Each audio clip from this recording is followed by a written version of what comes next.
आज की डेट में ना ज्योतिषी लोगों ने ना दुकानें खोल ली है। लाख रुपए दो, 2 लाख रुपए दो, हम आपको उपाय बताते हैं, देखो आपकी ये पूजा कराते हैं। अंधविश्वास समझ रहे हैं और कई जगह खुद एस्ट्रोलॉजर्स ने ही उसको खराब भी कर दिया है। ज्योतिष और अंधविश्वास का आपने जिक्र किया, बहुत बारीक लाइन बची है। बहुत बारीक। डिजायर जरूरी नहीं है कि आपकी डेस्टिनी हो, कि नहीं मेरा एक बहुत आलीशान शोरूम हो, वहाँ खचाखच भीड़ भरी हो। भाई अगर वो आपके भाग्य में होता तो वो अपने आप हो रहा होता। जरूरी है कि हर कुंडली में एक राजयोग का वक्त हो। मेहनत तो आपको करनी ही पड़ेगी, आप अपने भाग्य के भरोसे बैठे नहीं रह सकते। क्या ज्योतिष ये कहता है कि शराब पीने से फायदा होता है? अरे शमशान की रेमेडीज होती हैं, तंत्र क्रियाएं होती हैं। मुझे पता चला 6 महीने में वो 10 लाख रुपए खर्च कर चुका था। 10 लाख रुपए 6 महीने में एक 22-23 साल का बच्चा खर्च कर चुका था, सिर्फ इसलिए कि मेरी गर्लफ्रेंड वापस आ जाए। तो मैरिज का पर्पस क्या बचा फिर? राइट। कोई पर्पस नहीं बचा। मैरिज वैसे भी ना कॉम्प्रोमाइज करके चलने का नाम है।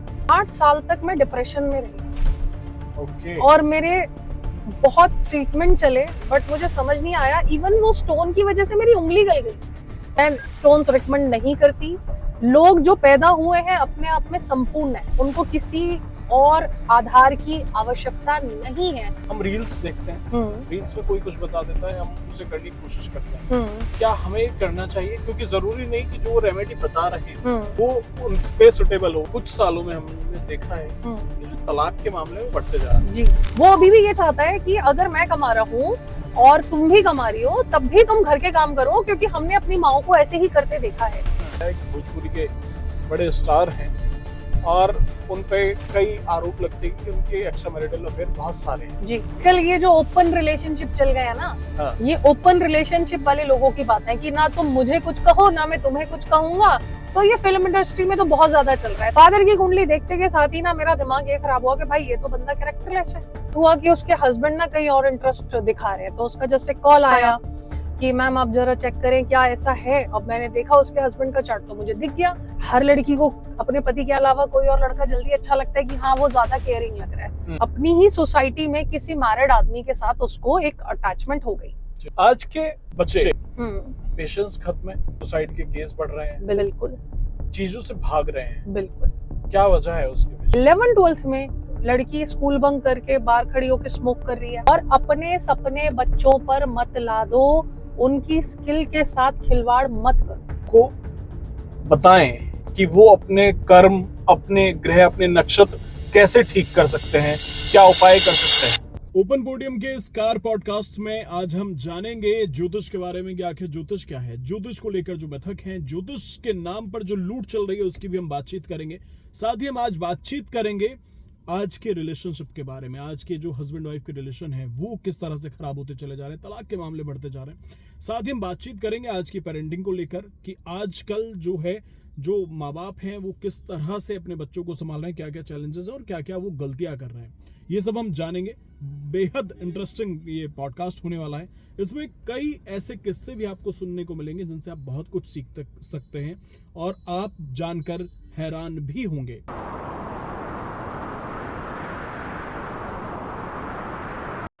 तो आज के हमारे स्कार पॉडकास्ट में हमारे साथ मौजूद हैं प्रसिद्ध एस्ट्रोलॉजर गरिमा शर्मा जी। गरिमा जी, बहुत बहुत स्वागत है आपका द ओपन पोडियम में। थैंक यू हर्ष। गरिमा जी से आज हम समझने की कोशिश करेंगे कि ज्योतिष क्या है, ज्योतिष के मिथक के बारे में हम जानेंगे, साथ ही आज के रिलेशनशिप के बारे में भी जानेंगे और आज की पेरेंटिंग के बारे में भी जानेंगे। तो शुरुआत ज्योतिष से करते हैं। ज्योतिष क्या है?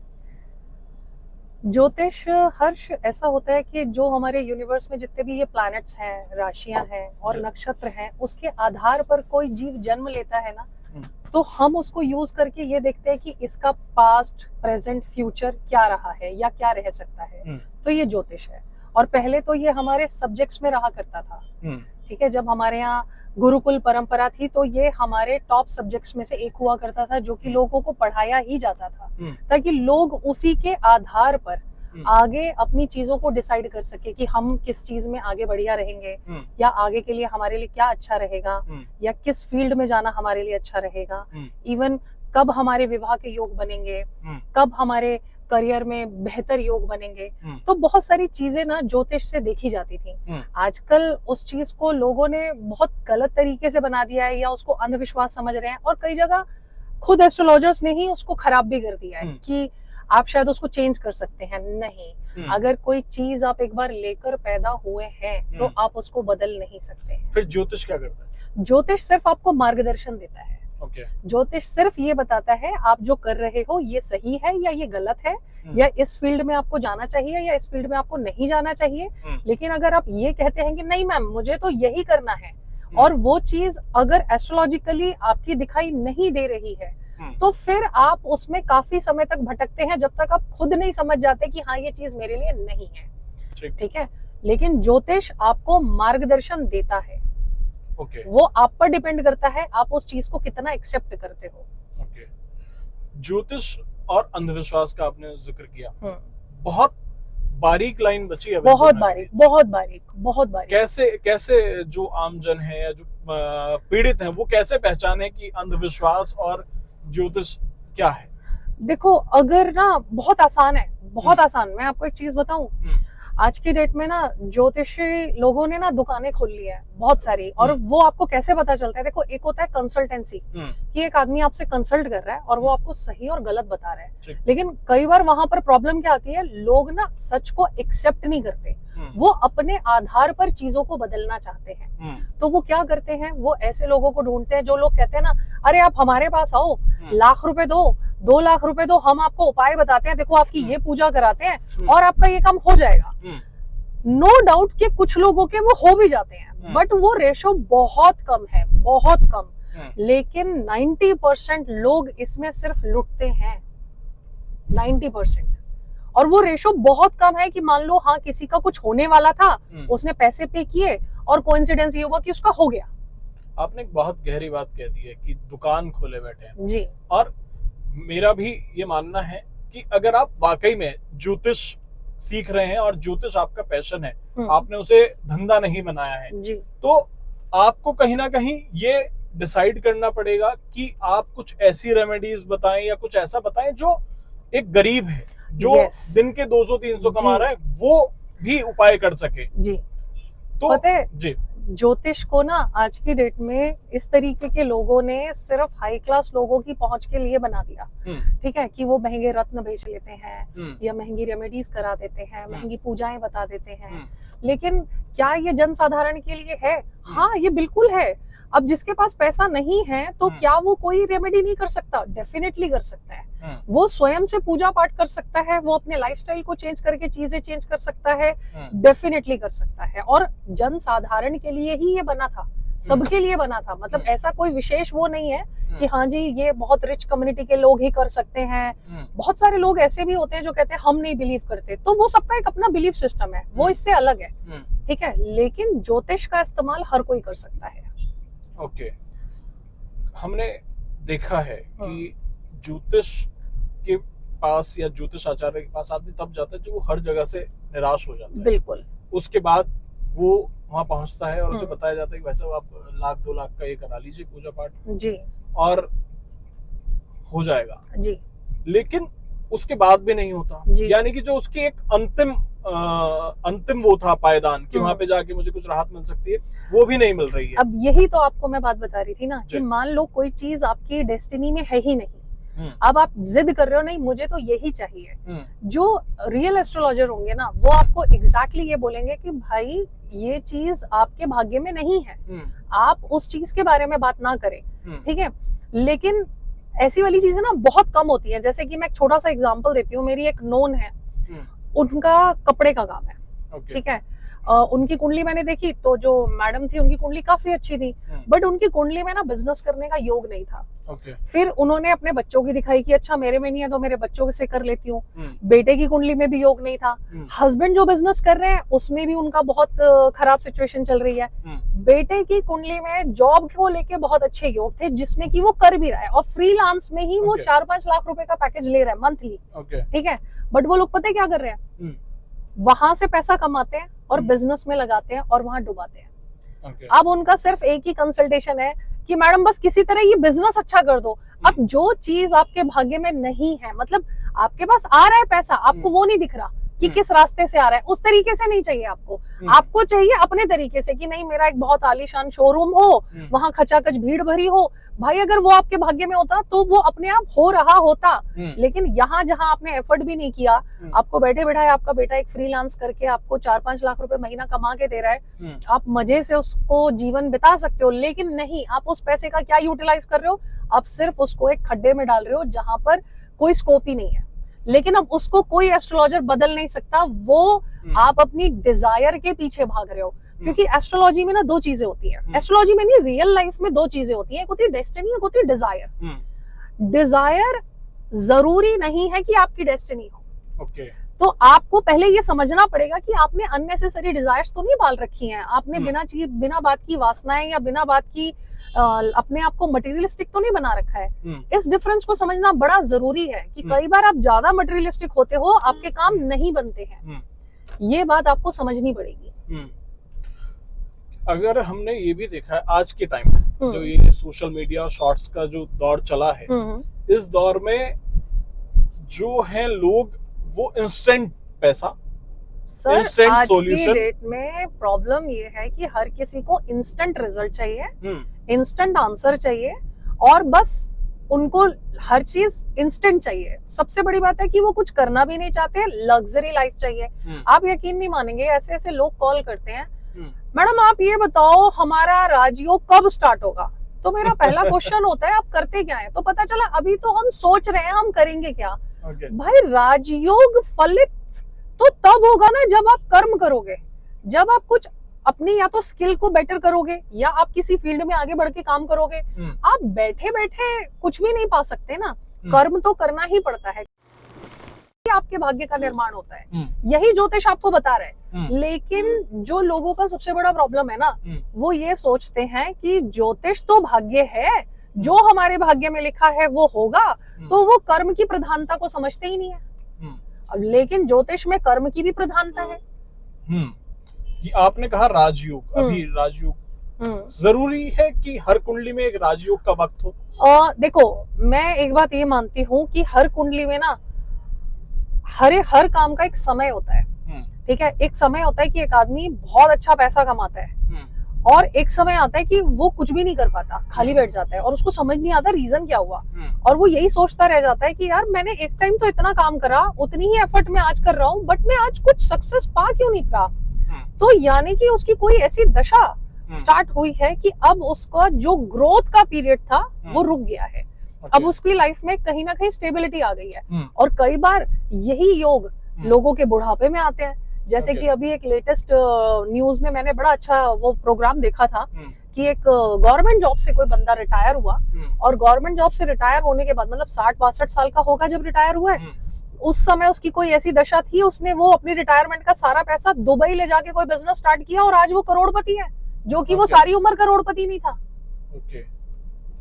वो 60 साल में फलित हुआ उसका। तो आप ये नहीं कह सकते, कोई बच्चे राजयोग में पैदा होते हैं कि जब वो पैदा होते हैं ना, जिस घर में पैदा होते हैं उनके माता पिता के पास ऑटोमेटिकली पैसा आने लगता है, तो वो बच्चा राजयोग में पैदा हुआ है, वो बच्चा अपने भाग्य का अपने माता पिता के द्वारा ले रहा है, वो खुद नहीं कमा रहा, ठीक है। एक ये राजयोग होता है। एक होता है कि जब आप जॉब करना स्टार्ट होते हो और उस समय आपकी एक बहुत बेहतर दशा आती है, और आपकी फर्स्ट अपॉर्चुनिटी या फर्स्ट जॉब बहुत अच्छी लग जाती है, और वो बहुत अच्छा काम होने लगता है। बट ये सब दशाओं का खेल है। मेरी मान्यता ये है कि दशा बदलती है, जीवन बदलता है, वो तो है, लेकिन कर्म जरूरी है, मेहनत तो आपको करनी ही पड़ेगी। आप अपने भाग्य के भरोसे बैठे नहीं रह सकते। मतलब जिनकी अगर दशा खराब भी है तो क्या वो हाथ पे हाथ रख के बैठेंगे? नहीं, मेहनत तो उन्हें भी करनी पड़ेगी, लेकिन अब उनका स्ट्रगल बढ़ जाएगा। मैं जब कई बार स्क्रॉल करता हूँ तो कुछ ऐसे रील्स आते हैं एस्ट्रोलॉजी के, जिसमें बताया जाता है कि शराब अगर आप पिए तो आपको बहुत ज्यादा फायदा मिल सकता है। क्या ज्योतिष ये कहता है कि शराब पीने से फायदा होता है? नहीं, मेरे हिसाब से ज्योतिष मांसाहार और अल्कोहल को बिल्कुल कंज्यूम करने के लिए हाँ नहीं करता। मैंने किसी ज्योतिष की किताब में नहीं पढ़ा। मैं आपको एक चीज और बताती हूँ, जैसे मैं लाल किताब कंसल्टेंसी भी करती हूँ, क्योंकि मैं बहुत सारी रेमेडीज ना लाल किताब के आधार पर ही देती हूँ। अब लाल किताब को पढ़ेंगे ना तो लोगों ने उसके बारे में भी ना एक मिथ बनाया हुआ है, अरे शमशान की रेमेडीज होती हैं, तंत्र क्रियाएं होती हैं। मेरे पास 8-10 लाल किताबें हैं, अलग अलग एडिटर्स की, और उनमें से अभी तक मेरे को कहीं कोई शमशान की रेमेडी नहीं मिली, कहीं कोई जादू टोना और टोने टोटके वाली चीज लिखी हुई नहीं मिली।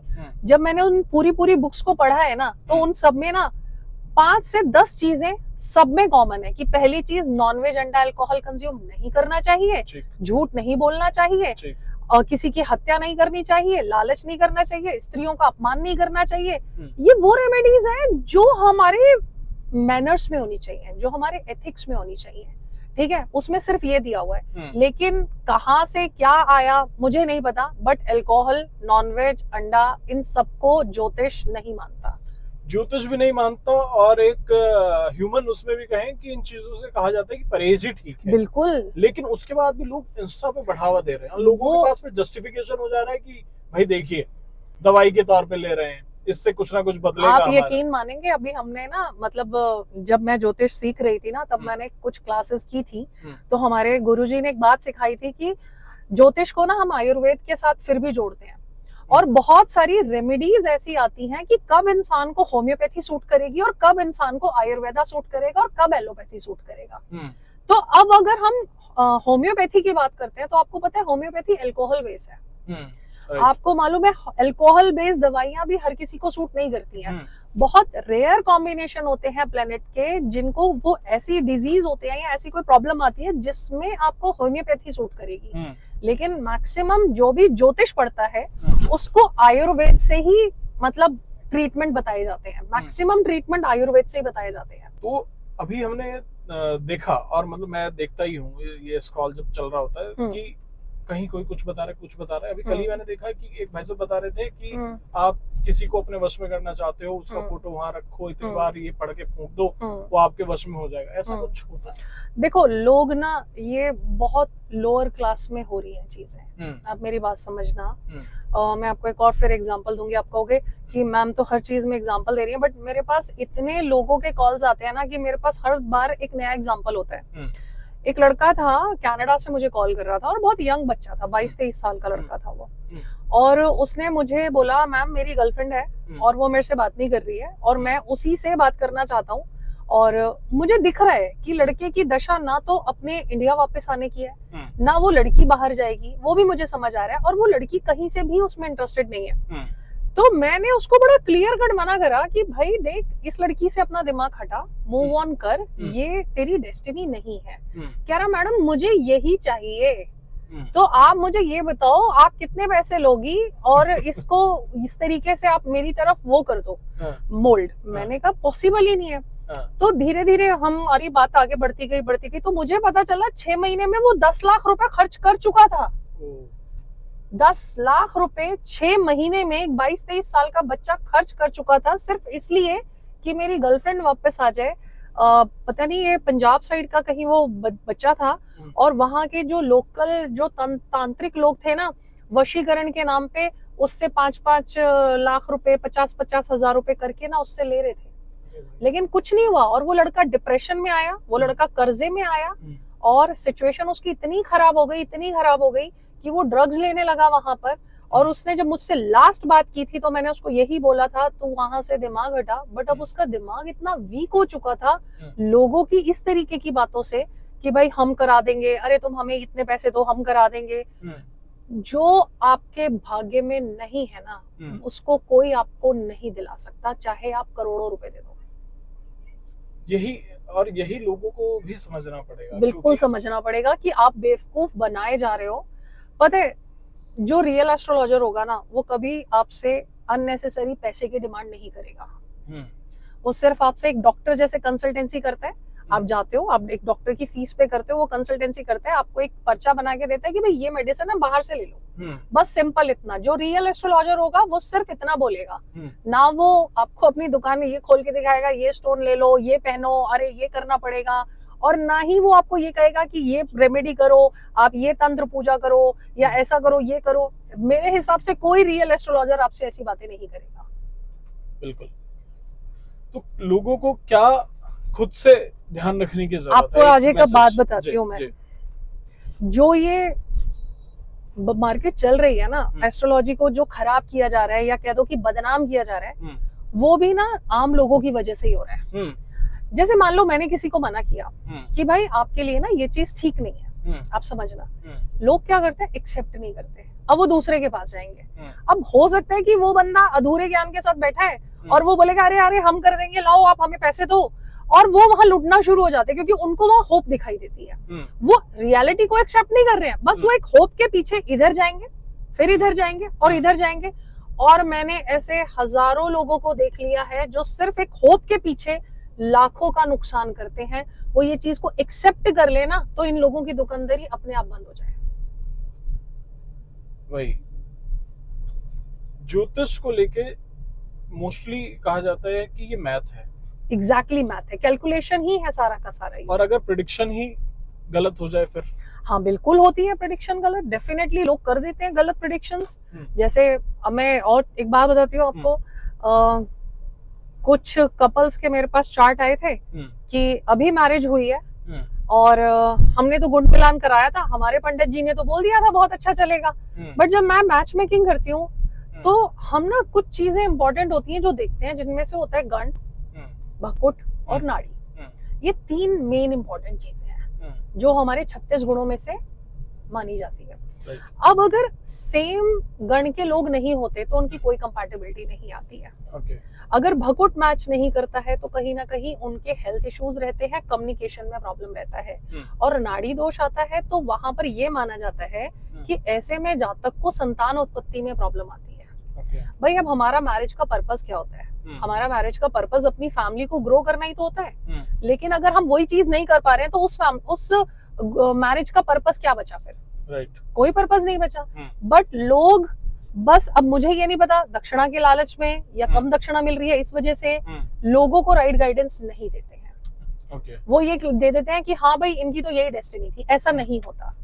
और मेरे पास अक्सर जितने भी लोग आए हैं, मैंने जिनको अभी तक मैच मेकिंग दिया है, टचवुड मेरी तरफ से अभी तक किसी का कोई इशू नहीं आया है। और मैं ये नहीं कह रही हूँ कि मैं बहुत महान एस्ट्रोलॉजर हूँ, नहीं, ऐसा नहीं है। बट लोग ना क्लैरिटी नहीं देते हैं, ये मैं देख रही हूँ। क्योंकि मेरे पास मैरिज होते के साथ तुरंत प्रॉब्लम्स आनी जिनकी शुरू हो गई हैं, वो लोग भी आ रहे हैं। अब कुछ लोग हैं कि हाँ वो है ही गलत, उनके साथ ये होना ही है आफ्टर मैरिज, तो वो भी हमें समझ आता है कि यार इसको प्रॉब्लम आनी ही है ये वाली। हम उस चीज को भी एक्सेप्ट करते हैं कि यार इसको प्रॉब्लम है, तो हम उन्हें ये समझाते हैं कि अगर आपको मैरिज को चलाना है तो आपको अपना माइंडसेट चेंज करना पड़ेगा। आपके अकॉर्डिंग चीजें नहीं होंगी, नहीं तो मैरिज खराब हो जाएगी। मैरिज वैसे भी ना कॉम्प्रोमाइज करके चलने का नाम है। आप इसमें एक साइड, एक टायर पे ये गाड़ी नहीं चलती है, ये 2 टायर पे चलती है साइकिल की तरह।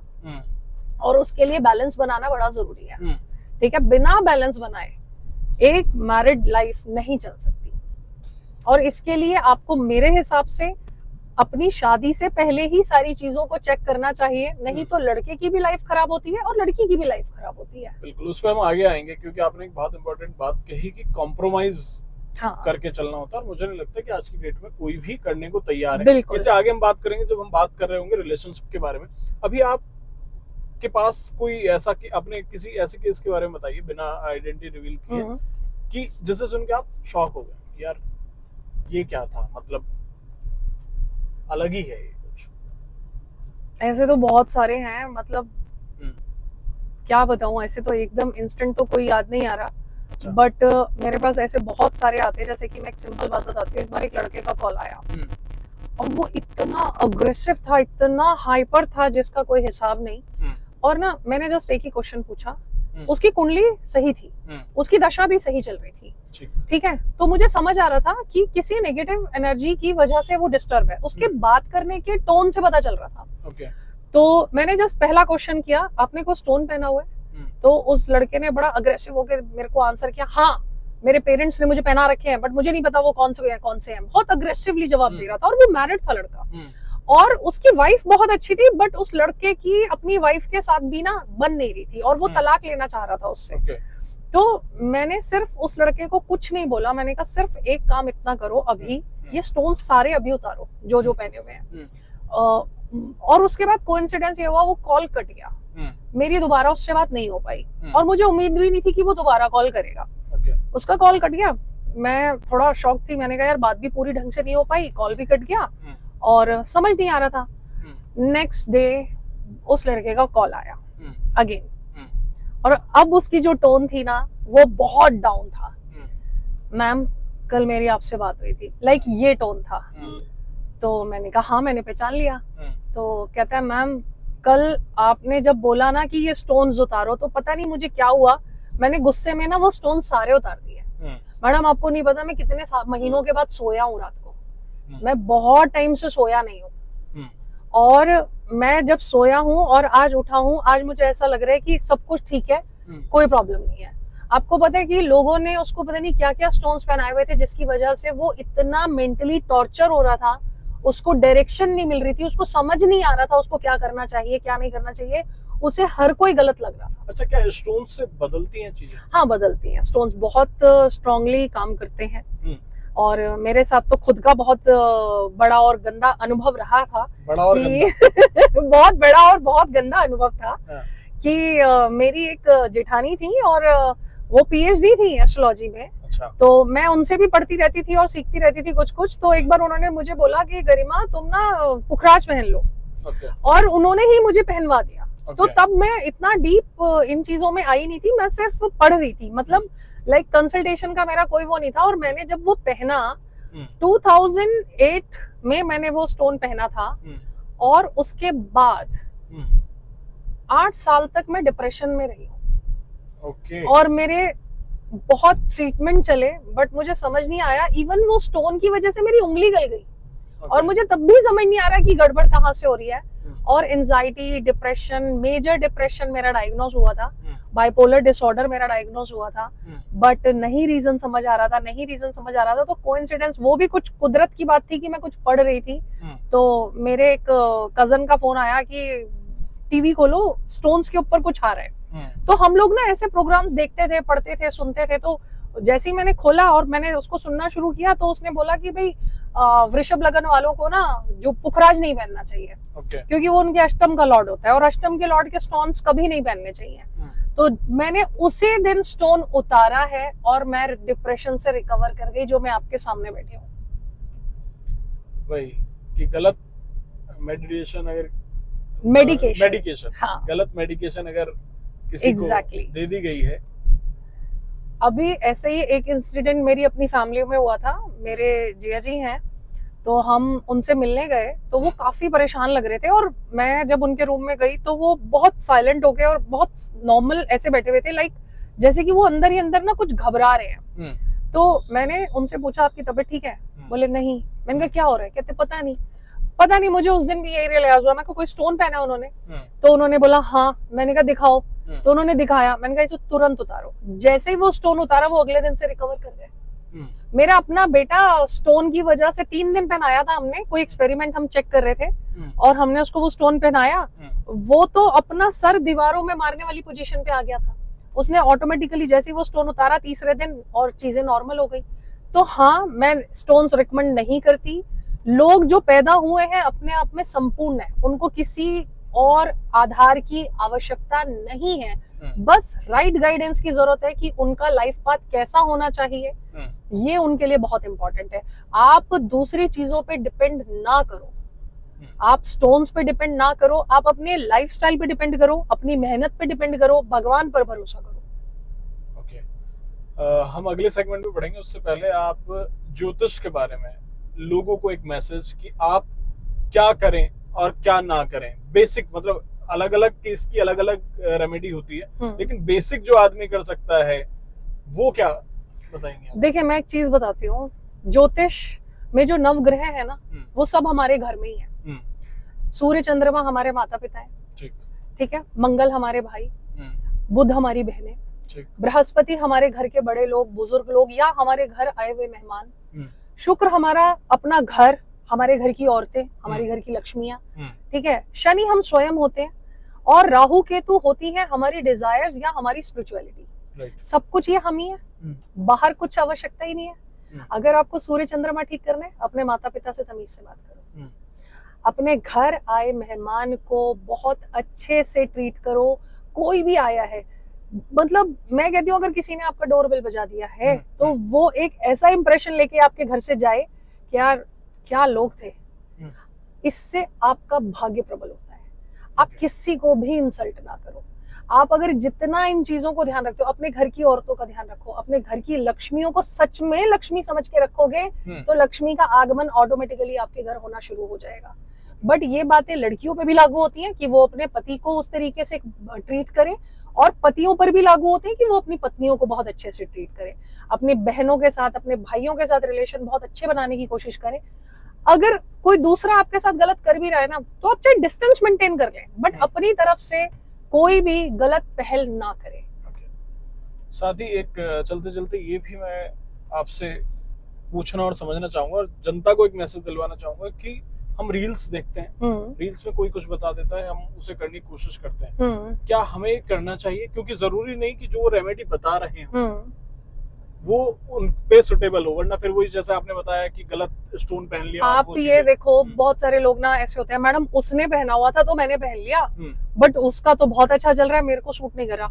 रियलिटी है कि हर चीज हर किसी के लिए नहीं है। तो जो ये रील्स में बताए जा रहे हैं, आप हर चीज को अपने ऊपर ना लें, ये मोस्ट इम्पॉर्टेंट है। जो भी रील्स में बताया जा रहा है वो एक जर्नल प्रेडिक्शन होती है, एक जर्नल लोगों को सिर्फ अट्रैक्ट करने के लिए, बट वो हर किसी पर लागू नहीं होती है। लाखों में या हजारों में वो किसी 10 पे या 5 पे लागू होती है, ठीक है, उनमें से, बट उसके साइड इफेक्ट भी होते हैं। तो ये चीजें करने से पहले बहुत सोच समझ के ही स्टेप लें और बिना किसी कंसल्टेशन के इस चीज को ना करें। ठीक है, अपनी कुंडली प्रॉपर दिखाकर एक कंसल्टेशन लें कि भाई आपके लिए क्या उचित है, उसी के आधार पर कार्य करें। ठीक है, चलिए अब हम अपने नेक्स्ट सेगमेंट की ओर बढ़ते हैं, आज के रिश्तों के बारे में। पिछले कुछ सालों में हमने देखा है कि जो तलाक के मामले में बढ़ते जा रहे हैं। जी, बड़े बड़े सेलिब्रिटी के केस हमने अभी देखे जी, हार्दिक पांड्या अलग हो गए जी, यजुवेंद्र चहल का चल रहा है जी, खबरें हैं कि वीरेंद्र सहवाग भी, और वीरेंद्र सहवाग की जब खबर आ रही है तो मैं मतलब शॉक्ड हूँ, इसलिए क्योंकि 20 साल हो गए। सर ये तो कुछ भी नहीं है। AR रहमान जैसे इंसान का अगर हो सकता है तो किसी का भी सोचना आज की डेट में वो सोचा है, जा सकता है कि हाँ, हो सकता है, बिल्कुल हो सकता है। लेकिन ना इनके पीछे कारण हमें नहीं पता। देखिए पर्सनली तो मैं नहीं जानती, वीरेंद्र सहवाग और AR रहमान जी के बारे में तो मैं नहीं कहूंगी, लेकिन जो ये नई जनरेशन वाले बच्चों के, जिनके भी आपने ये नाम लिए ना, हार्दिक पांड्या और ये लोगों के जो रिलेशनशिप खराब हो रहे हैं, ये कहीं ना कहीं इनके डिजायर्स की वजह से खराब हो रहे हैं कि इनके जो माइंड है ना, पर्टिकुलर एक रिलेशन पे नहीं टिक रहे हैं। यहाँ पर कैरेक्टर बहुत बड़ा मैटर करता है। मैं वीरेंद्र सहवाग जी के लिए और AR रहमान के लिए इस बात पर नहीं कहूंगी क्योंकि मुझे उनके बारे में कोई जानकारी नहीं है, बट हाँ, हार्दिक पांड्या का सारी दुनिया जानती है किस कैरेक्टर के वो इंसान है और उनके रिलेशनशिप किसी से छिपे नहीं है, ठीक है ना। बाकी चहल के बारे में भी मुझे बहुत ज्यादा नॉलेज नहीं है, बट हाँ, आज की डेट में रिलेशनशिप या तो एक्स्ट्रा मैरिटल या आपके कैरेक्टर या फिर पैसे की वजह से खराब हो रहे हैं। और ये पिछले कुछ सालों में बढ़ा है। जो अभी कुछ देर पहले हम बात कर रहे थे जिसमें आपने कहा कि कॉम्प्रोमाइज जरूरी है, तो बदलते साल में तरक्की करते हुए लोग एजुकेट हो रहे हैं और महिलाएं पुरुष बराबर कमा रहे हैं, उसके बाद मुझे लगता नहीं कि अब कोई कॉम्प्रोमाइज करना चाहता है। सबका माइंडसेट ये हो गया है कि मैं क्यों दबूं। आज आपको ना एक बात बताती हूँ, एजुकेट होने का मतलब ये नहीं है कि आपकी कोई रिस्पॉन्सिबिलिटी खत्म हो गई है, ठीक है। लड़का सोच रहा है मैं कमा रहा हूँ तो मुझे रोटी पकी पकाई मिलनी चाहिए। अब वही माइंडसेट औरतों का भी हो रहा है, मैं भी तो कमा रही हूँ ना, तो मुझे भी रोटी पकी पकाई मिलनी चाहिए। बट ये माइंडसेट ना पुरुष अपना नहीं बदल रहा, क्योंकि उसके अंदर का जो पुरुष तत्व है ना, वो बड़ा ही रहा है और आगे भी रहता ही है। वो अभी भी ये चाहता है कि अगर मैं कमा रहा हूँ और तुम भी कमा रही हो, तब भी तुम घर के काम करो, क्योंकि हमने अपनी माओ को ऐसे ही करते देखा है। बट वो ये नहीं समझ रहे हैं कि अब समय बदल रहा है। जितना स्ट्रेस ऑफिस में एक मेल को होता है उतना ही फीमेल को भी होता है, ठीक है। और बहुत सारी फीमेल्स की भी अगर मैं बात करूं, और यहाँ पर ना मेल या फीमेल की बात नहीं है, मैं सीरियसली बात बताऊं, जो मैंने देखा सबसे बड़ा प्रॉब्लम है लोगों का मैनेजमेंट।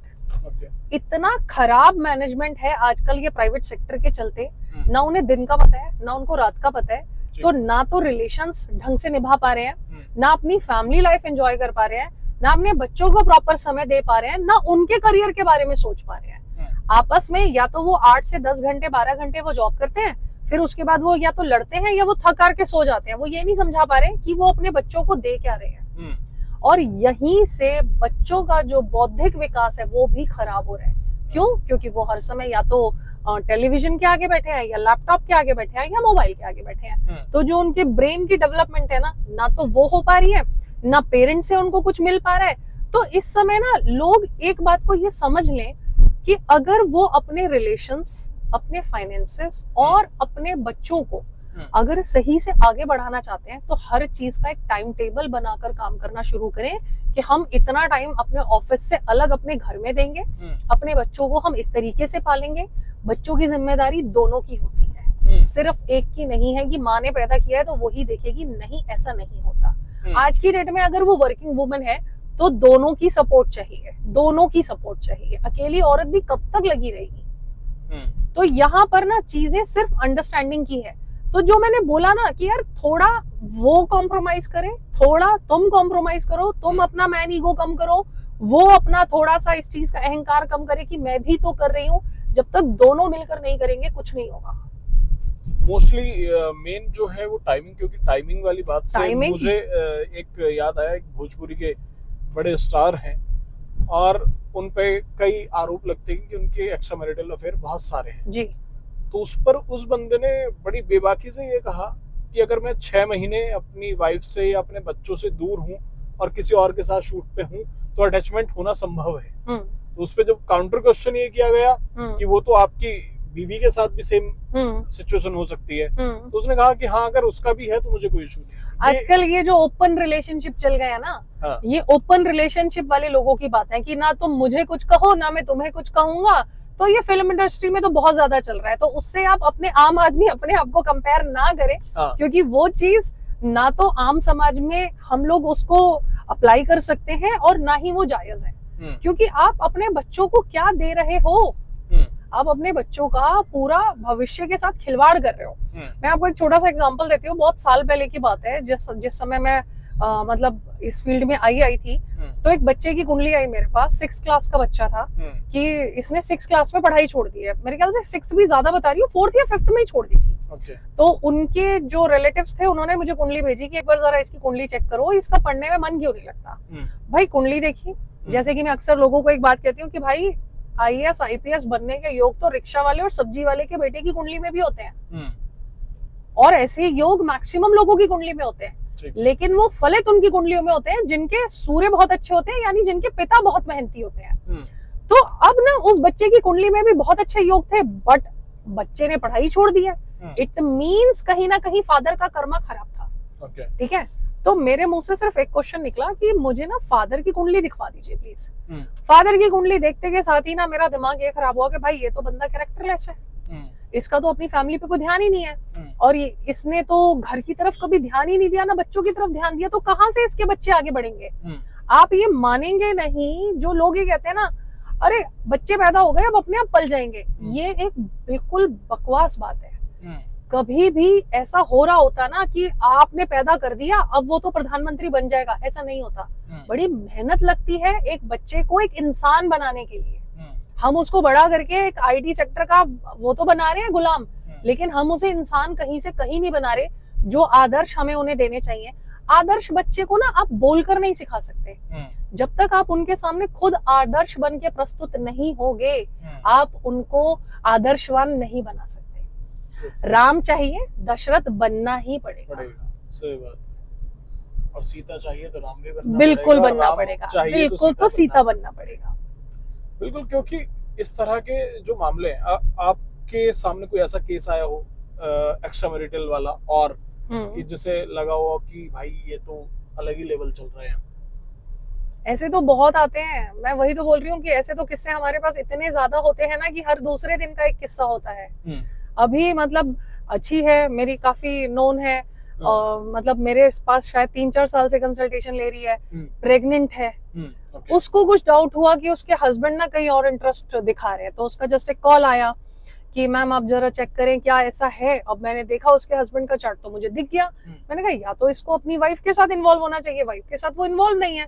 मैंने कहा 2-3 दिन का पेशेंस रख, तेरे सामने अपने आप क्लियर हो जाएगा। उसका नेक्स्ट डे कॉल आ गया, मैम ज्यादा पेशेंस रखने की जरूरत नहीं पड़ी, 12 घंटे बाद ही क्लियर हो गया, वो रियली में था। ओके।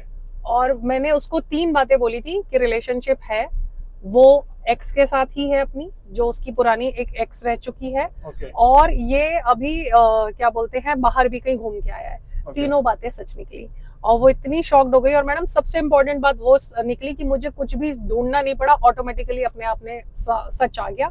अब वो मेरे से सॉरी सॉरी करता हुआ घूम रहा है। मैंने कहा लेकिन देखो, माफ करने के अलावा तुम्हारे पास और कोई चारा भी नहीं है, ठीक है, बट तुम्हें इस पे नजर रखनी पड़ेगी। ओके, क्या मैसेज और क्या रेमेडी आप इस तरह के रिश्ते वालों को देना चाहेंगे कि भाई मतलब अगर आपको अपना रिश्ता बेहतर करना है तो जो आपने बताया कि भाई आप लॉयल रहिए, देखिए टाइमिंग आपको ना दीजिए। अपने ऊपर स्वयं अंकुश लगाना पड़ेगा। एक बात हमेशा याद रखिएगा, जो हमारी वासनाएं है ना, उनके हाथ में हमारी लगाम नहीं होनी चाहिए। हमारे हाथ में हमारे चित्त की लगाम होना बहुत ज्यादा जरूरी है कि वो हमें कहाँ लेके जा रहा है। ओके, हर लड़की को अपने पति के अलावा कोई और लड़का जल्दी अच्छा लगता है कि हाँ वो ज्यादा केयरिंग लग रहा है। जो चीज आपसे दूर है ना वो हमेशा अच्छी लगती है। हर आदमी को दूसरी की स्त्री बहुत अच्छी लगती है क्योंकि वो उसके साथ नहीं रह रहा, ठीक है। तो ये एक साधारण आकर्षण है और ये महत्वहीन है। इसकी मतलब कोई भी आगे मतलब इसका कोई फायदा नहीं है, यूजलेस है ये, यूजलेस। आपको ये समझना पड़ेगा ये सारे रिलेशंस टेम्परेरी हैं। ये जो अफेक्शन और अट्रैक्शन है ना, ये सिर्फ टेम्परेरी है। आप इनमें लॉन्ग टर्म कुछ नहीं देख सकते। एक ना केस आया था मेरे पास, वो भी मैं बताती हूँ। मैरिड वुमन थी और अपनी ही सोसाइटी में किसी मैरिड आदमी के साथ उसको एक अटैचमेंट हो गई। अब उन दोनों का रिलेशनशिप बहुत स्ट्रांग हो गया और वो कहीं बाहर बाहर घूमने भी चले गए, फिजिकल भी हो गए। अब वो लड़की तो इमोशनली हो गई बहुत ज्यादा डिपेंड कि मेरे को तो अपने पति से डिवोर्स लेना है और मुझे तो तुमसे ही शादी करनी है। ओके। अब वो लड़के ने कहा भाई तेरे चक्कर में मैं अपनी पहले तो वो उसको यही बोलता रहा, मैं अपनी पत्नी से दुखी हूँ, मैं अपनी पत्नी से दुखी हूँ, मैं अपनी पत्नी से दुखी हूँ। अब वो एक्सेप्ट कर चुकी है कि ये अपनी पत्नी से दुखी है, मैं अपने पति से सेटिस्फाई नहीं हूँ। उस लड़की ने डेयर किया और अपने पति को बोल दिया कि भाई मेरे को तुमसे तलाक चाहिए, मैं इस आदमी से प्यार करती हूँ। ओके। उसका पति बहुत समझदार इंसान था। मैं कहती हूँ ऐसे लोगों में इतना पेशेंस बहुत कम देखा है मैंने। उस आदमी ने बोला ठीक है, ओके। उसने उन दोनों हस्बैंड वाइफ को अपने घर बुलाया। ओके। और उसने क्लियर कहा कि मैं इसको तलाक देने के लिए तैयार हूँ, आप जब चाहो इससे शादी कर सकते हो। और वो आदमी अपनी बीवी के सामने वहां पे 1 मिनट में मुकर गया कि मुझे तो इसके साथ रहना ही नहीं है। अच्छा। अब आप बताओ, अगर वो लड़का उसे तलाक दे देता, उसका पति, वो लड़की ना घर की रहती ना घाट की। घर की और घाट की तो वो अभी भी नहीं बची, अपनी नजरों में गिरी, अपने पति की नजरों में गिरी। और वो चीजें वापस होंगी भी नहीं, और वो चीजें नहीं वापस होती हैं। तो ये जो इतने बड़े बड़े स्टेप्स है ना, इनको सोचने समझने से पहले 1000 बार सोचें कि इनका इफेक्ट आपके भविष्य पे, आपके बच्चे के भविष्य पे क्या आ सकता है। ज्योतिष के नजरिए से अगर हम देखें कि क्या करना चाहिए कि लोगों का रिश्ता बना रहे, मतलब खराब होने के बाद की रेमेडीज अलग हो गई कि भाई खराब होने के बाद भी कोई रेमेडी नहीं है हर्ष, कोई रेमेडी नहीं है। ये मिथ है कि खराब होने के बाद हम लाख रुपए खर्च करेंगे और हम ठीक कर लेंगे। ये मिथ है, इससे बाहर निकलो। ओके। आप खराब होने से पहले ही सिचुएशन को संभाल सकते हो। खराब होने के बाद तो कैंसर अगर किसी को हो गया ना, तो सर्जरी के बाद भी कोई गारंटी नहीं है कि वो बंदा बचेगा। मैं आपसे वो समझने की कोशिश कर रहा हूँ कि ये ठीक है कि जो खुद से आदमी को करना है, बट मैं खुद पे अंकुश लगा सकूं, हाँ। मैं खुद अपने परिवार के लिए लॉयल रहूं, इसके लिए मैं क्या करूं? देखो ये क्योंकि कई बार क्या होता है कि ग्रह नक्षत्र, मुझे ऐसा लगता है ग्रह नक्षत्र भी डिपेंड करते हैं आदमी को। बिल्कुल करते हैं। अब जैसे अगर मैंने उस बंदे के इस बात को पकड़ा कि यार डेफिनेटली इसका बाहर रिलेशनशिप रहा होगा, तो वो ग्रहों से ही तो समझ आया, राइट। बट अगर कोई ग्रह आपका डिजायर हाई कर रहा है तो आप उस समय किसी एक अच्छे गुरु से दीक्षा लें, आप ध्यान साधना की प्रैक्टिस करें, आप अपनी वासनाओं को देखने की कोशिश करें, मेडिटेशन की आदत बनाएं, घर में पूजा पाठ का माहौल बनाएं। मैं ये नहीं कह रही हूँ आप संन्यास ले लें, लेकिन अगर आपने ध्यान दिया हो कि हम एकाग्रता को क्यों बढ़ाते हैं, जितना जितना हम मेडिटेट करते हैं उससे हमारी एकाग्रता बढ़ती है, और एकाग्रता बढ़ने से ना जो गलत जगह पर हमारा चित्त जा रहा होता है ना, वो जाना बंद हो जाता है। बार बार वो चीज आपको पिंग करती है डेफिनेटली, बट आपको उससे ना तुरंत निकलना आ जाता है यार ये चीज ठीक नहीं है। ठीक है, थोड़ी देर देखा, मजा किया, बट अब आप उसमें ज्यादा इन्वॉल्व नहीं होते। आपको ज्यादा इन्वॉल्व नहीं होना है। क्योंकि ये चीजें आपकी एक चीज का सुख तो आपको दे देगी, लेकिन आपसे पता नहीं कितने सुख छीन लेगी। आपने भी संन्यास का नाम लिया तो मुझे ध्यान आया कि कल ही हमने देखा कि ममता कुलकर्णी ने संन्यास ले लिया। जी जी जी। किन्नड़ अखाड़े की महामंडलेश्वर वो बन गई है। जी जी। मतलब इतनी लाइमलाइट, इतना ग्लैमर, वो दुनिया छोड़ के जब आदमी इस तरफ बढ़ता है, क्या दशा होती है, क्या सोच बिल्कुल होती दशा होती है, दशा होती है, तभी मनुष्य संन्यास लेता है। और देखो, वैसे तो मैं ये मानती हूँ कि ये द्वार ना सबके लिए खुला हुआ है। जैसे कल भी मैं बहुत कुछ सुन रही थी कि 900 चूहे खा के बिल्ली हज को चली और ये और वो। देखो, अंगुलीमाल भी कितना बड़ा एक डाकू था, राइट, लेकिन गौतम बुद्ध की शरण में आने के बाद वो बिल्कुल बदल गया। ये अब ये कितना बदलेगी, मेरे को इसकी कोई श्योरिटी नहीं है, मेरी कोई वो नहीं है गारंटी या श्योरिटी कि भाई ये बदल जाएगी या ये तो बिल्कुल सुधर गई। मैं इस चीज को नहीं कह रही हूँ, बट हाँ, अगर कोई अपने आप को स्पिरिचुअलिटी में कन्वर्ट करना चाहता है या वो चाहता है कि नहीं अब मेरी पूरी लाइफ एक स्पिरिचुअलिटी उसमें रहेगी, स्पिरिचुअल जर्नी चलेगी, तो वो बहुत अच्छी लाइफ है। मतलब वो धीरे धीरे ना ऑटोमेटिकली हर चीज से डिटैच होना शुरू हो जाता है जैसे जैसे वो एक स्पिरिचुअल पाथ पे आगे बढ़ता है। और डिटैचमेंट का मतलब ये नहीं है कि उसको किसी से कोई मतलब ही नहीं होता। इवन वो अपने आप को सबके अंदर देखने लगता है और सबको अपना समझने लगता है, लेकिन वो उस प्रकार से अटैच नहीं होता जिस प्रकार से वासना के समय पे वो अटैच होता है। ये स्पिरिचुअल पाथ पे चलने का सबसे बड़ा फायदा है। ओके। और ये रास्ता मतलब जैसे आपने भी कहा और मीडिया में भी है कि भाई अब आप साधना की तरफ बढ़ गए हैं, तंज कैसे जा रहे हैं, क्योंकि ये रास्ता इतना आसान नहीं है। आसान नहीं है, नहीं, बहुत टफ बिल्कुल रास्ता है। बिल्कुल। मतलब आप ये सोचो कि आपने 40 साल 50 साल डिजायर्स के पीछे भागे हैं, आपको क्या लगता है एक रात में मन बदल जाएगा? जर्नी है ये, अब स्टार्ट हुई है, आप कितना दूर तक जाओगे पता नहीं। क्योंकि मैं प्रेमानंद जी महाराज को सुनता था। जी बिल्कुल। तो प्रेमानंद जी महाराज कह रहे थे कि जो गृहस्थ जीवन में है, अगर वो भगवान का नाम ले रहा है, वो पूजा पाठ कर रहा है और अपनी जिम्मेदारी निभा रहा है, तो उसके लिए वो बहुत है, पर्याप्त है। बिल्कुल बिल्कुल। लेकिन जो साधक है वो अपनी बात कर रहे थे कि हमारी तो जिम्मेदारी ही ये है कि हम भगवान का नाम जपें और समाज के लिए काम करें, और अगर हम वो नहीं कर पा रहे तो उसका दंड गृहस्थ वाले से ज्यादा है। हाँ, बिल्कुल सत्य बात है ये। क्योंकि ना अगर गृहस्थ वाला एक बार को चीजों को इग्नोर करेगा ना तो वो चल जाएगा, क्योंकि उसके ऊपर ना उस चीज की जिम्मेदारी नहीं है। लेकिन जो साधक है अब उसकी तो जिम्मेदारी बन गई है कि भाई उसको अब अपना, उसने सारा संसार त्याग दिया है, उसने हर क्रिया हर कर्म को त्याग दिया है, अब वो सिर्फ एक योग साधना में आ गया है और वो योग के द्वारा समाज का कल्याण करेगा। क्योंकि योग साधना भी आपके समाज कल्याण के लिए है। आप इस बात को समझिएगा। आज अगर प्रेमानंद जी बैठे हैं और साधना कर रहे हैं और वो लोगों को आशीर्वाद दे रहे हैं, तो वो समाज कल्याण ही कर रहे हैं। इसके लिए इतना साधना पड़ता है, अपने आप को इतनी तपस्या करनी पड़ती है जितना कोई साधारण सोच भी नहीं सकता। उनकी तपस्या का ही तप है कि इतना बड़ा शारीरिक कष्ट होने के बाद भी वो जीवित हैं, वो लोगों को दर्शन दे रहे हैं, अपने ज्ञान मार्ग द्वारा लोगों को ज्ञान से अवगत करा रहे हैं और बहुत ज्यादा वो ब्लेसिंग्स दे रहे हैं एक समाज को। अभी मैंने कुछ समय पहले ना एक योगी के बारे में एक डॉक्यूमेंट्री देखी थी। वो योगी ना हमारे अल्मोड़ा या नेपाल नहीं, अल्मोड़ा साइड का था वो, अल्मोड़ा भी बल्कि और आगे की साइड का था, और ना वो ऐसी साइड का था जहाँ बर्फ पड़ती है। और ना उसका जो घर था वो सबसे ऊंची पहाड़ी पर घर था, और जहां पर बिल्कुल 6 महीने बर्फ होती है। जैसे केदारनाथ जी में अब 6 महीने बर्फ रहेगी, तो उसका घर ना पूरी तरह 6 महीने बर्फ से ढका रहता है। वो सिर्फ 6 महीने वहां साधना करता है। जब बर्फ पिघलती है तब वो वहां से निकलता है, पूरे गांव में भ्रमण करता है।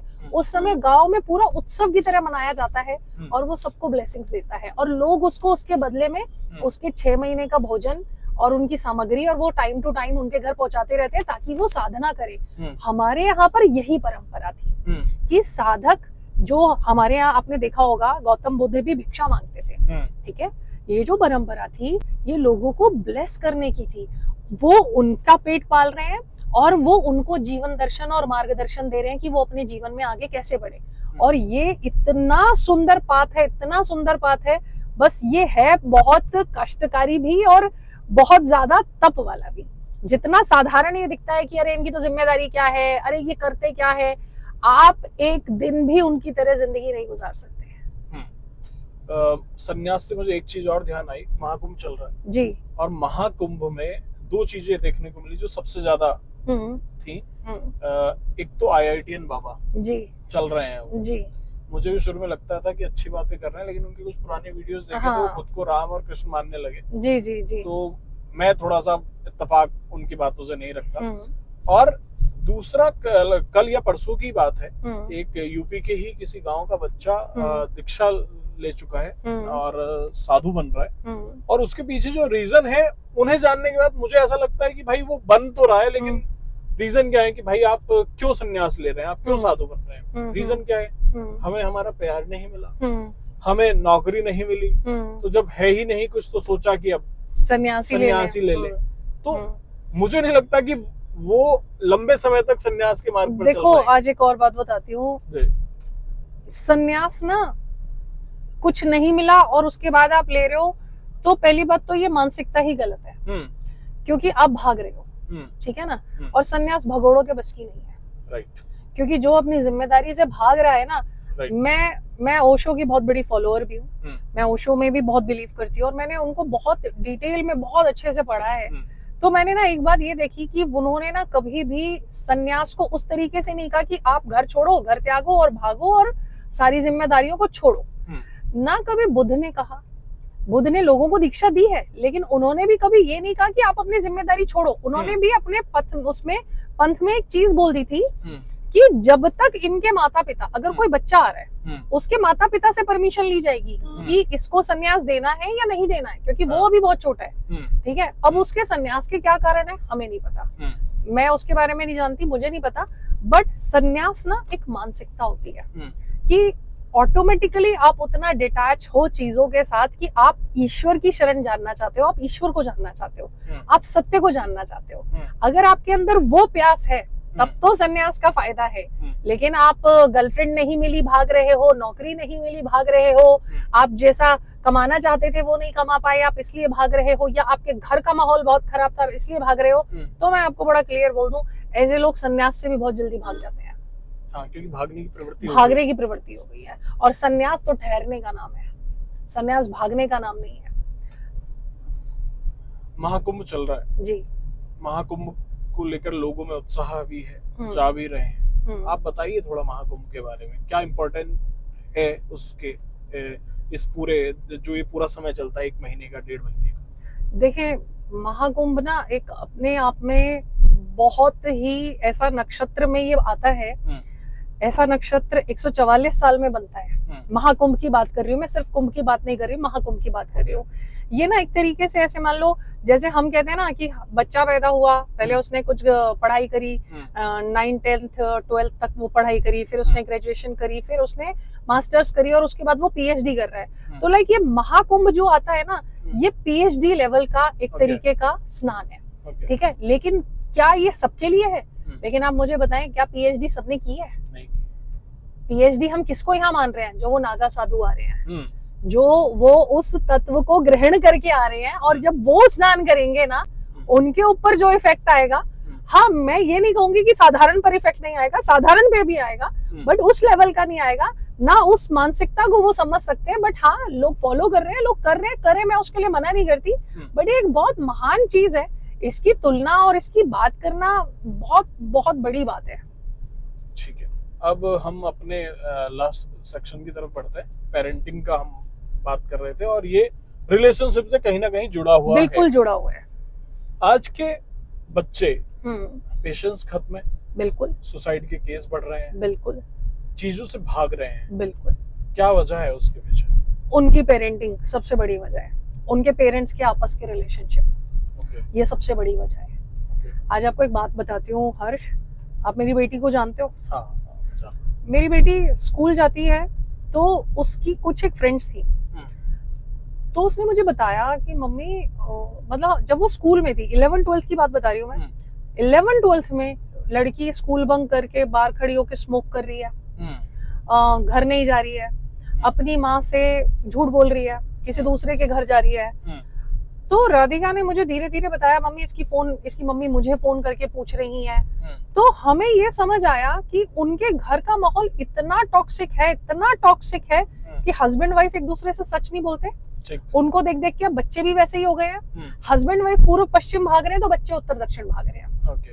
अब राधिका ने ना एक बहुत अच्छा ऑब्जर्व किया कि मम्मी जिनकी पेरेंटिंग बहुत अच्छी है ना वो बच्चे बड़े स्टेबल माइंड है, जिनके पेरेंट्स के आपस के बॉन्ड बहुत अच्छे हैं ना उनके बच्चों का जो पढ़ाई का सिस्टम है, जो चीजों को देखने का नजरिया है वो बहुत अलग है।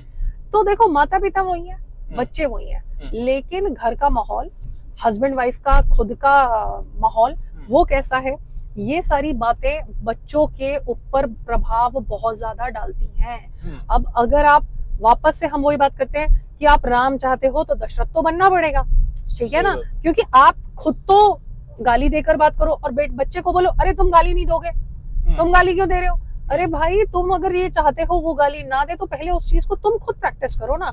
जैसे मैंने कुछ पेरेंट्स को देखा है, कुछ चीजें ना बच्चों को जबरदस्ती करेंगे कि तुम खाओ, अरे क्यों खाओ, या तो तुम भी खा रहे हो तब तो तुम उसको खिलाओगे तो वो नेचुरली खा लेगा, बट अगर तुम खुद किसी चीज को नहीं करते हो वो चीज की जबरदस्ती तुम बच्चों से नहीं कर सकते हो।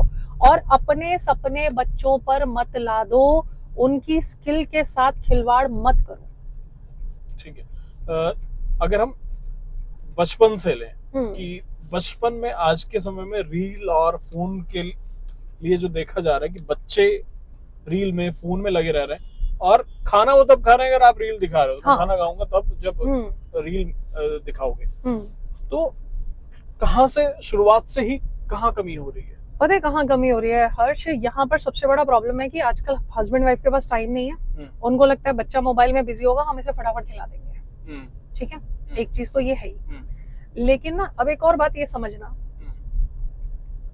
अब जो हम अभी थोड़े टाइम पहले एक बात कर रहे थे ना कि हस्बैंड वाइफ के रिलेशनशिप खराब है, अभी एक लेटेस्ट मेरे पास केस आया था कि ना हस्बैंड वाइफ की लड़ाई हुई, वाइफ को इतना मारा हस्बैंड ने कि वो बेचारी किसी तरीके से अपने एक बच्चे को लेकर निकल पाई, दूसरे बच्चे को लेकर निकल ही नहीं पाई।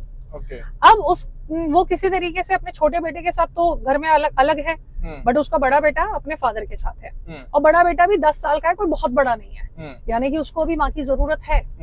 अब उसके जो लड़की के इन-लॉज हैं वो उस बच्चे के सामने उसकी माँ को गंदी गंदी गालियां दे रहे हैं, उसकी पूरी फैमिली को गंदी गंदी गालियां दे रहे हैं, बच्चे की पढ़ाई लिखाई और उसके खाने पीने से उनका कोई मतलब नहीं है। वो आदमी इतना साइकोपैथ हो रखा है उसका हस्बैंड कि वो गलत हरकतें करता है उस बच्चे के सामने। गलत हरकतें किस सेंस में कि उस लड़की के रिलेटिव्स के साथ के सामने लड़ने लगेगा, बाहर सड़क पे लड़ने लगेगा। अभी उसकी मदर इन लॉ ने एक केस फाइल किया कि उस लड़की के फादर ने आके मेरे को छेड़ा और उसकी लड़की के फादर 86 इयर्स के हैं। आपको क्या लगता है वो जाके छेड़ेंगे? पहली बात तो वो मिले ही नहीं, जब उसने वो कंप्लेंट करी थी वो दिल्ली में थे ही नहीं। आप समझना ऐसे फेक केसेस। अब यहाँ ये देखो, दादी झूठ बोल रही है, दादा झूठ बोल रहा है, बाप झूठ बोल रहा है, बच्चा क्या सीख रहा है? झूठ और दूसरे को नीचा दिखाना। अभी तो तुम उसको सिखा रहे हो, जिस दिन उसका मौका आएगा क्या वो रिवर्ट बैक करेगा या नहीं? बिल्कुल करेगा। बस यहाँ पर ये हमेशा ध्यान रखो, आप बच्चों के आगे क्या एक्टिविटी कर रहे हो, इस चीज का ध्यान रखना बहुत ज्यादा जरूरी है। आपको एक और चीज बताती हूँ जो आजकल मैं बहुत ज्यादा देखती हूँ, मुंह पे लोग बहुत मीठे बनते हैं, बहुत मीठे, अरे गेस्ट आए हैं, अरे चाय पानी नाश्ता फलाना फलाना ढिमकाना कर देते हैं सबके आगे। बट जैसे ही वो गेस्ट घर से बाहर निकला, अरे देखा फलाने को, देखा ढिमकाने को, देखा वो कैसे बोल रहा था, तो ये तो साला इतना सुअर है, ये साला इतना बदतमीज है। घर से वो निकला नहीं और आपने उसकी बैक बिचिंग स्टार्ट कर दी। बच्चे क्या सीख रहे हैं? Back bitching. कहाँ से आ रहा है ये सब कुछ? आप खुद ही उनको दे रहे हो और फिर आप ये सोच रहे हो कि ये कहाँ से आ रहा है। आप ये नहीं देख रहे आप उनका दर्पण हो, आप सिर्फ जो कुछ वो सिर्फ आपको देख रहे हैं और वही वो ऑब्जर्व कर रहे हैं और वो सीख रहे हैं और वो आपको वापस पे करेंगे। तो चलते चलते एक अंतिम सवाल आपसे कि आप लोगों को बताएं कि वो अपने कर्म, अपने ग्रह, अपने नक्षत्र कैसे ठीक कर सकते हैं, क्या उपाय कर सकते हैं? जी देखिए, एक बात समझिएगा, जैसे मैंने एक चीज पहले ही बताई थी कि नवग्रह हमारे घर में ही है। सारा जो ये तारामंडल है ना, ये सब हर इंसान, हर मनुष्य के भीतर भी है और बाहर भी है और आकाश में भी है। तो जिस प्रकार हम सूर्य को देखते हैं, ये रोशनी देता है, रोशनी में हमें रास्ते दिखाई देते हैं, उसी तरीके से ना अगर हमारा सूर्य अच्छा होता है हमारी कुंडलियों में, तो हमारे को मार्गदर्शन बहुत अच्छा मिलता है, लोगों को लाइफ में गाइडेंस बहुत अच्छी मिलती है, उनके जो फादर होते हैं उनका मार्गदर्शन उनको बहुत अच्छा मिलता है। तो सबसे पहले बाई चांस की बात अगर है कि सूर्य खराब भी है ना, तब भी आप अपने फादर से बहुत अच्छे से बात करें, उनका किसी भी तरह से अपमान ना करें, चाहे उन्होंने कुछ भी किया है, ठीक है, वो उनका कर्म है, वो भोगेंगे। तो ये याद रखें, अगर वो कुछ भोगेंगे तो आप भी तो भोगेंगे ना। तो आप कोई गलत कर्म ना करें, आप किसी के भी विधाता ना बने, आप स्वयं को भगवान ना समझें। उसी प्रकार चंद्रमा से रिलेटेड है कि लोगों की जो मानसिक स्थिति है वो चंद्रमा पर निर्भर करती है। लेकिन आप नोटिस करो कि जिन बच्चों की माओं की मानसिक स्थिति खराब होती है ना, उन बच्चों की मानसिक स्थिति बहुत खराब होती है। अगर माताएं बहनें खुद को मेंटली स्ट्रांग रखती हैं, तो उनके बच्चों की याददाश्त बहुत अच्छी होती है, पढ़ाई में वो बहुत अच्छे होते हैं। तो वो जितना शांत रहेंगी उतना उनके बच्चे आगे ग्रो करेंगे। अगर माँ ही हाइपर है, अननेसेसरी की चीजों के पीछे भाग रही है, हस्बैंड की जासूसी में लगी हुई है, तो आप ये समझ लीजिएगा कि जो बच्चे की डेवलपमेंट है ना ब्रेन की, वो बिल्कुल बेकार हो रही है। उसी प्रकार मंगल की बात आती है, तो हमारे गुरुजी ने एक बात कहते हैं कि मंगल किस प्रकार खराब होता है कि आप अपने भाई का हक मार रहे हो, या बुध कैसे खराब हो रहा है, आप अपनी बहन का हक मार रहे हो, आप इससे अपने मंगल और बुध को खराब कर रहे हो। तो ये आपका करियर भी है और लैंड भी है, ठीक है। तो आपको हमेशा मंगल से रिलेटेड चीजों से प्रॉब्लम आएगी, आप कभी भी अपने नाम से चीज नहीं खरीद पाओगे। तो इसलिए कोशिश करो कि आप किसी से चीटिंग ना करो, ठीक है। फिर ऐसी ही बात आती है जुपिटर की। जुपिटर के लिए मैंने क्या बोला कि आपके घर कोई भी देव, मतलब कोई भी मेहमान अगर आया है तो आपके लिए वो देव तुल्य है, आप उसका सम्मान करो। वो क्या है क्या नहीं है हमें इससे मैटर नहीं है, हमारा काम उसका सम्मान करना है, क्योंकि हमें सिर्फ अपने ग्रहों को सही रखना है। आप सिर्फ एक बात समझो हर्ष, ये ग्रह हमारे कर्मों से ही है, कर्म से भी हर ग्रह का एक कनेक्शन जुड़ा हुआ है। अगर आप अपने कर्म को सही रखते हो, अपने भाव को शुद्ध रखते हो, ईर्ष्या नहीं करते हो, द्वेष नहीं करते हो, अहंकार नहीं करते हो, आपके ग्रह बैलेंस होना शुरू हो जाते हैं। आप दिखाते कुछ हो, आप करते कुछ हो, तो यहाँ पर आप ये मान लो कि आपके ग्रह सही नहीं रहेंगे। आपको पता है कि आप वो जो दिखाना चाह रहे हो दुनिया वो देख रही है, बट क्या अंदर भीतर से वही दिख रहा है? नहीं, जो अंदर बैठा हुआ है ना वो सब देख रहा है, और वो वही रिवर्ट बैक करेगा। आप लोग सिर्फ, मेरी लोगों से यही एक प्रार्थना है कि जो वो जीवन में चाहते हैं वो पे करना शुरू कर दें, जो वो जीवन में अपने लिए चाहते हैं वो देना शुरू कर दें, चाहे वो मान सम्मान है, चाहे वो कुछ भी रिगार्ड है, आप जो भी बेस्ट टू बेस्ट किसी को दे सकते हो दो। जरूरी नहीं है कि वो उससे मिलेगा, यूनिवर्स आपको लौटाएगा। यूनिवर्स का काम है पे बैक करना, आपका काम नहीं है कि अरे मैंने हर्ष के लिए कुछ किया तो हर्ष ही मुझे वापस करेगा, ऐसा जरूरी नहीं है। वो अपने आप होगा, कुदरत अपना काम अपने आप करेगी। आप अपना काम अपने तरीके से, सही तरीके से करो। आप लोगों से फालतू उम्मीदें मत लगाओ, आप हर किसी के पीछे मत भागो, बस अपना कर्म करो, अपने आप को शांत रखो। एक बात ना मैं हमेशा सोचती हूँ कि 3 मोस्ट इंपॉर्टेंट चीजें हुआ करती थी। हम कहते थे ना कि भाई घर होना जरूरी है, वस्त्र होना जरूरी है, भोजन होना जरूरी है, लेकिन आज की डेट में ना हम उससे अलग अपने डिजायर्स के पीछे भाग रहे हैं कि अब मेरे पास ये लग्जरी नहीं चाहिए, ये कार होनी चाहिए। हम बेसिक से तो बिल्कुल ही हट गए, और वही हालत हमने बच्चों की डाल दी है। छोटे छोटे बच्चों के हाथ में आईफोन्स थमा दिए हैं, नए नए बढ़िया बढ़िया आईपैड्स थमा दिए हैं, ये थमा दिए। अब उनके अपने स्कूल्स में ना यही कंपटीशन चल रहा है, बच्चों में अभी से कंपटीशन की भावना है। अच्छा हमारे यहाँ लंबरगिनी है, अच्छा तुम्हारे यहाँ क्या है? तो ये कंपटीशन की भावना हम ही उनके भीतर डाल रहे हैं। अब अगर हम ही उनको ये सिखाएं यार अच्छे से रहो, जिसको जरूरत है उसकी मदद करो, तो ऑटोमेटिकली बच्चे का दिल वैसा ही होगा। लेकिन अगर आप में ही वो भावना नहीं है तो बच्चे में कहां से होगा? तो इसलिए आप जो भी चाहते हो यूनिवर्स आपके लिए करे, वो आप करना शुरू करो। आप जो भी अपने बच्चों से चाहते हो वो आपके लिए करे, तो वो आप उनको देना शुरू करो या उनके सामने वो चीज को करना शुरू करो। ये बहुत जरूरी है। ओके, ठीक है। तो आपने जो बताया उसका अगर हम सार देखें तो उसका सार यही है कि शुरुआत से अगर हम ले लें कि भाई ज्योतिष आपको प्रेडिक्ट कर सकता है, जो आपके कर्म में लिखा है वो आपको बताया जा सकता है, जो आपके भाग्य में लिखा है उसके आधार पर आपको किस प्रकार के कर्म करने चाहिए। लाइक कर्म की बात यहाँ पर ये नहीं है कि हम किसी का कर्म डिसाइड कर रहे हैं, यहाँ पर हम उनको ये बता रहे हैं कि भाई ये वृत्ति आपके लिए सही नहीं है, आप तामसिक वृत्ति से हटो, क्योंकि हर किसी के लिए तामसिक वृत्ति नहीं बनी ना। अब लोग यहाँ पर भी ये बोलते हैं, मैम लोग तो पता नहीं कितनी अय्याशी करते हैं, हम तो यही कर रहे हैं। अरे आपका और किसी का कंपैरिजन नहीं है ना, उसको नहीं फर्क पड़ रहा, आपको पड़ रहा है ना। सही बात। आप मेरे पास क्यों आए हो? क्योंकि आपको कुछ प्रॉब्लम आ रही है ना। आप किसी एस्ट्रोलॉजर के पास क्यों जाते हो? क्योंकि आपको प्रॉब्लम आ रही है। दुनिया क्या कर रही है क्या नहीं कर रही है उससे आपकी बराबरी नहीं है। अभी जैसे कल मेरी किसी से बात हुई थी, तो उनके बेटे की दशा अभी 1 साल की ऐसी है कि उसको संघर्ष करना है। अब वो ये कह रहे हैं मैं कब तक करूंगा, मैं ही क्यों। ऐसा नहीं होता भाई, हर कोई संघर्ष करता है, तुम्हें सिर्फ अपना पता है, क्योंकि तुम सिर्फ अपने आप को जानते हो। दुनिया में कौन कहाँ क्या संघर्ष कर रहा है तुम्हें नहीं पता। और आजकल लोग छोटे छोटे संघर्षों से भी घबरा जाते हैं। मैंने तो ये देखा है, लोगों में ना संघर्ष अभी पता ही नहीं है। अपने छोटे से स्ट्रगल को वो इतना बड़ा मान लेते हैं कि जैसे पता नहीं उन्होंने कितना बड़ा पहाड़ तोड़ दिया। लेकिन आप अगर कोई संघर्ष नहीं करोगे तो आपको सफलता भी नहीं मिलेगी। तो चलते चलते आप क्या संदेश देना चाहेंगे लोगों को कि कैसे वो अपनी जिंदगी खुशनुमा रखें, स्वस्थ रखें, अपनों के लिए प्यार बढ़ा सकें? सबसे पहले तो वो दूसरों को देखना बंद करें, स्वयं को देखना शुरू करें, अपने आप को सुधारना शुरू करें, अपनी कमियों को देखना शुरू करें और सिर्फ अपने आध्यात्मिक उन्नति की तरफ अपने आप को आगे बढ़ाएं। जितना उनका बौद्धिक स्तर अच्छा रहेगा उतना उनके ग्रह भी सही रहेंगे, उनके काम भी आसानी से बनना शुरू हो जाएंगे। सिर्फ और सिर्फ आत्मनिरीक्षण के ऊपर ध्यान दें। चलिए, बहुत बहुत धन्यवाद आपका, आपने समय दिया ma'am. Thank you so much. Thank you Harsh.